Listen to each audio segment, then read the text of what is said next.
I'm Lee Moore. I'm Rob Moore. And this is the Chinese Literature Podcast. Rob, we didn't plan on doing this podcast. We were forced into it by Elon Musk. Circumstances, the news. We are the Chinese Literature Podcast, the Chinese Literature Podcast. There are other Chinese literature podcasts out there, and they are excellent.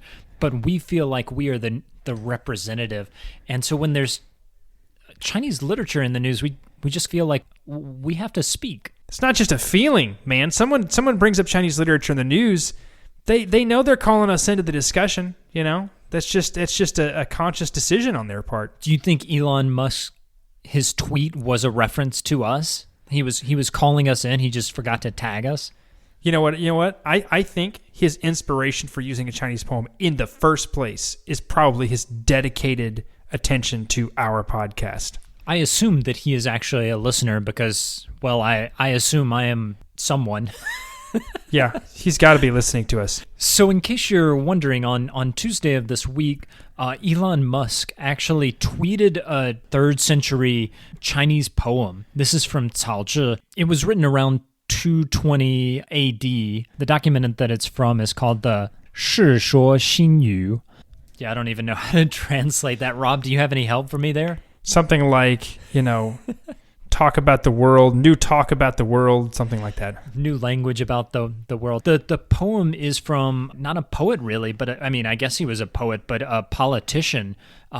He's more famous as the 3rd son of Cao Cao, the famous sort of Machiavellian figure from the Romance of the Three Kingdoms, the 三国志. And there is a historical moment around 220 AD where Cao Cao dies, and it's not clear who's going to take over. The second brother, Cao Pi, eventually takes the throne, and he's a little worried about his little brother, number 3, Cao Zhi, taking over and trying to overthrow him and kill him. Cao Zhi realizes that Cao Pi is thinking about eliminating him the old-fashioned way. Cao Zhi writes this poem, and maybe I should just read the poem. First of all, what's it called? The poem has a weird name. I don't actually know the origin, but it's the 7-step poem. Rob, do you know the history of that, or why did it get that name? I don't. I really don't. But that's what it's called, the 7-step poem. So here is my translation of it. One boils beans by igniting beanstalks. The beans in the kettle sob. We were born out of the same roots. To fry together, why be this rash? So the beans, asking the beanstalks, basically, what's up, dude? I thought we were friends. That sort of thing. You were asking me before we did this, what do you want to just talk about with this poem? And I went, I don't know, really. There's not much in the poem. It honestly sort of, the story, the history of it's kind of appropriate because it does feel like the kind of thing a younger brother would write, not sure what else to say. He feels like he's getting picked on. And this is kind of like, come on, dude, seriously, I thought we were brothers, supposed to be friends. Like, it's not a particularly eloquent way to do it. I actually found the metaphor. I mean, you're right. This poem is not. This is not Li Bai or whatever. But I found the metaphor of the bean and the beanstalk, and the beanstalk being used to destroy the bean, to cook the bean. Kind of, I thought it was really good. I loved it.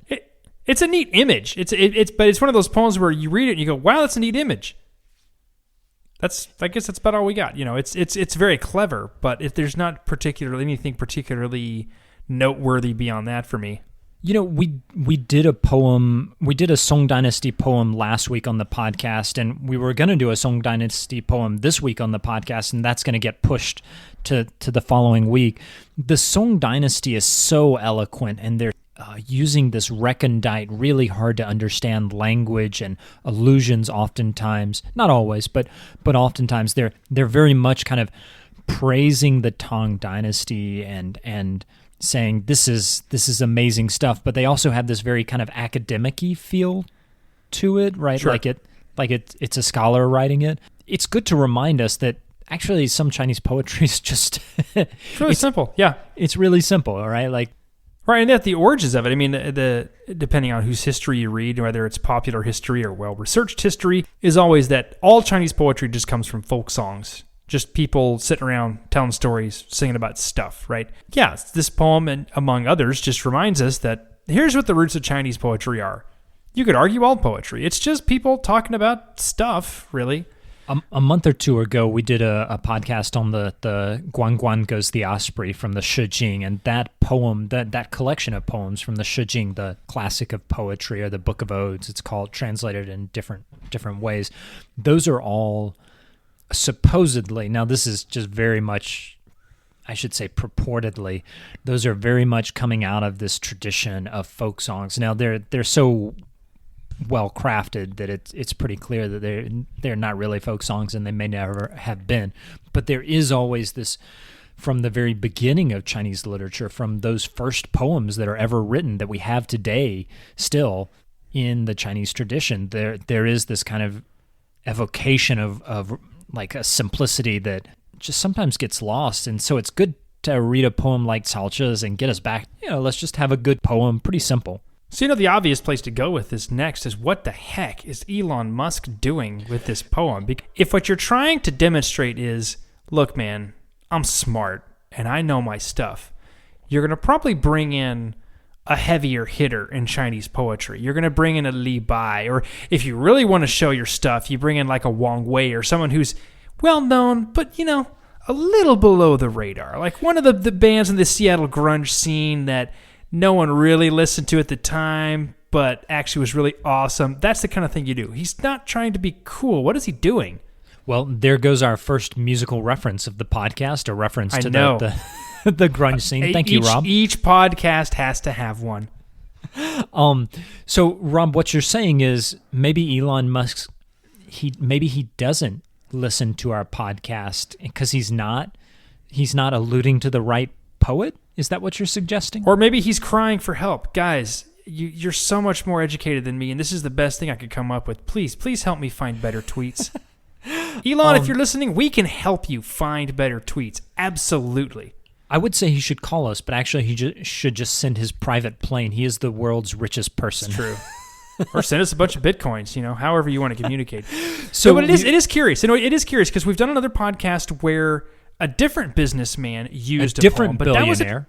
But that was a Chinese billionaire, and that kind of made sense because of his audience, right? His audience is going to know the material. They're going to get I see, interesting that he's using this poem. Elon Musk has, I don't even know how many people on following his tweets.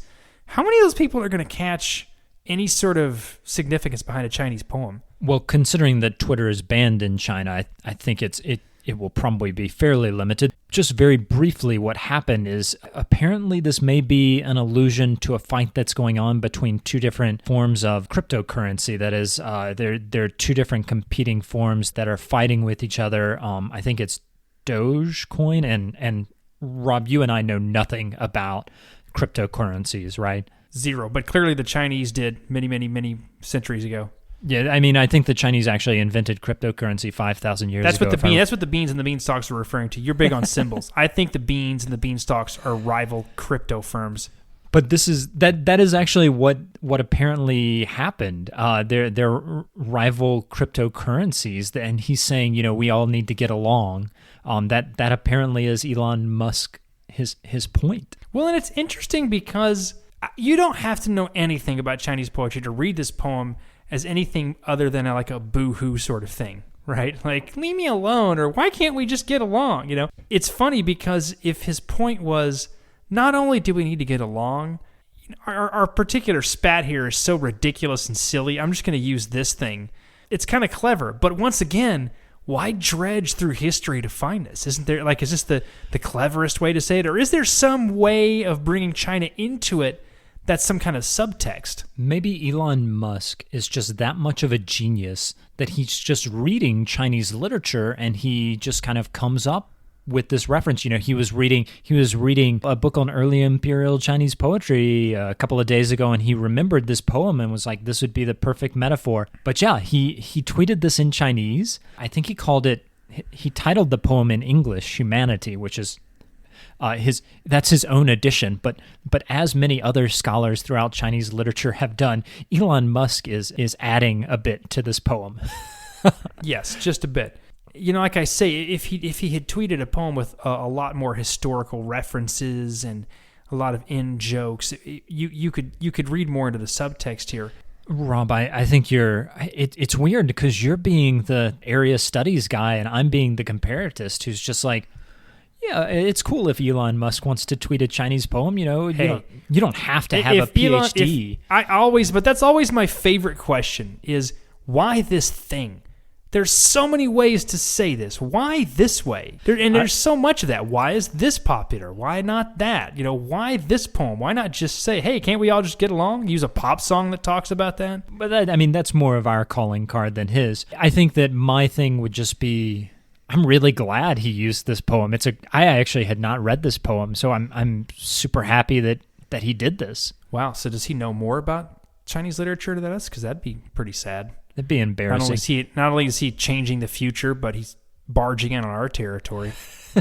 So I'm glad that Chinese literature is once again in the news. I would just say to any listeners out there who happen to be billionaires, if you're going to tweet about a Chinese poem, send us an email at ChineseLiteraturePodcast@gmail.com and have a conversation before you do that.